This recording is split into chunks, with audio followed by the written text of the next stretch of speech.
As provações e as situações difíceis, elas servem para nos dar compaixão com as outras pessoas e para nos empurrar para frente. Sabe, um carro, para ele funcionar, o motor tem quase que ferver. Quando o motor está ali, olha, super aquecido, muito quente.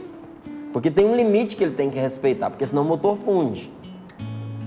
Mas quando eu digo para você que está quase fervendo, é que se você abrir o motor e jogar água ali em cima, ela vai virar fumaça na mesma hora, vai evaporar. Se você puser a mão no motor quente, você vai queimar a sua mão. Para um motor levar um caminhão ladeira acima, ele precisa ferver. Ele tem que estar muito quente.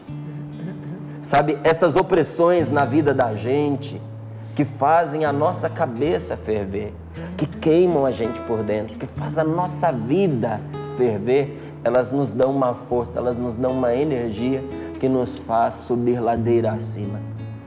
A gente vence sofrimentos, porque na hora destas provas, nós aprendemos a mesma coisa que São Paulo. Nós aprendemos a confiar em Deus, perdendo a esperança em nós mesmos. Enquanto a gente não perde a esperança em si, como assim perder a esperança em si? Não é você desanimar, de você se desgostar e querer se matar. Perder a esperança em si é quando você descobre uma verdade evidente que a gente leva às vezes a vida inteira para saber. Que nós somos insuficientes. Que nós não nos bastamos a nós mesmos. Que nós somos incapazes de nos salvar. E que a nossa vida é um sopro que qualquer coisa pode colher. A nossa vida é um cisco que o menor sopro leva embora. Quando a gente aprende a confiar em Deus, perdendo esse tipo de esperança em nós mesmos, aí nós vemos coisas maravilhosas acontecerem na nossa vida. Quando nós somos oprimidos acima de nossas forças, ao ponto da gente perder a esperança de escapar com vida, a gente faz a experiência que São Paulo fez. Nós mudamos o peso do prato da balança. Antes o peso estava todo aqui, na minha força, na minha capacidade, eu posso, eu faço, eu aconteço.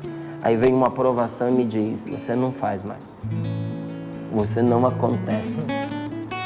Você achava que podia, mas você de verdade não pode. E aí quando você vê que todo o peso que você pôs naquele prato não tem valor nenhum, você pega aqueles pesos e muda para o outro prato da balança, que é a sua confiança em Deus. Então você esvazia a confiança que você tinha em você e deposita toda em Deus. E aí, naquela hora em que nós devotamos a nossa confiança ao Senhor, o Espírito Santo nos lembra de muitas situações no passado que Deus nos livrou. Olha, como Deus livrou a minha vida no passado. Não era para eu estar sentado aqui. Eu, quando criança, eu passei por inúmeras situações de risco de morte. Desde infecção hospitalar, a uma anemia profunda, a medicamentos errados que eu consumi, a arma com a qual eu brinquei. Um dia minha mãe me encontrou no quintal de casa, eu estava desparafusando uma bala do revólver. E ela chegou exatamente no momento em que eu estava dando pedradas em cima do revólver, mas eram pedradas mesmo, era massa de concreto.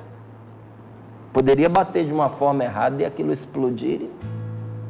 Então situações assim que a gente diz, corriqueiras, coisa de criança, mas poderia ter terminado a minha vida. Situações de acidentes automobilísticos.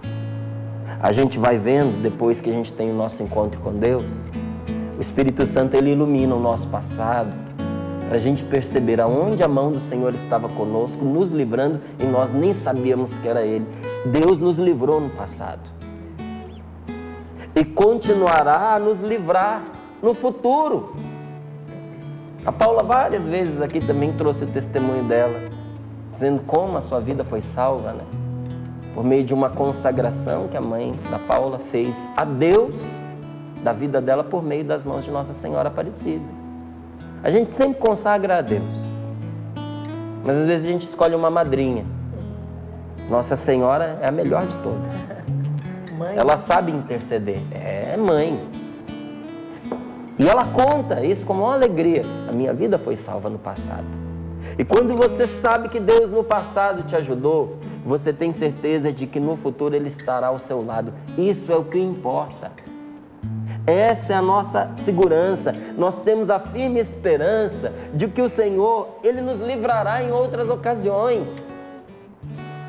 Deus livrará você.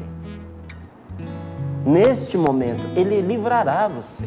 E no futuro, Ele livrará você de situações de perigo de morte. O que mais pode te consolar? O que poderia te dar mais força do que saber disso? E olha, essa palavra termina dizendo assim: com a ajuda de vossas preces em nossa intenção. Com a ajuda de vossas preces em nossa intenção. Nossas preces têm o poder de ajudar a livrar da morte. Talvez você não seja esta pessoa que viu a sua vida em perigo de morte. Talvez você não seja esta pessoa que diga assim: eu me vi tão provado e tão pressionado que eu fui tentado além das minhas capacidades. A provação veio acima das minhas forças e eu cheguei a perder a esperança de escapar com vida. Talvez você não seja esta pessoa, mas seja justamente aquela que está junto de alguém que está passando por isso. E hoje, nesta manhã, o Senhor está lhe garantindo isso.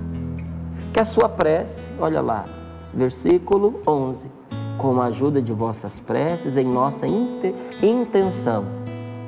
Com a ajuda de vossas preces em nossa intenção, o quê? Temos a firme esperança de que o Senhor nos livrará ainda em outras ocasiões. Do quê? Versículo 10. Daquilo que Ele nos livrou e continuará a nos livrar de um tão grande perigo de morte. Para você que é mãe, as suas preces têm o poder de ajudar a livrar seu filho da morte pelo vício, da morte pela vida louca que ele leva, da morte que vem pelas más companhias, da morte que vem pela depressão, da morte que vem pela doença, da morte que vem pelo desânimo, que é uma morte em vida.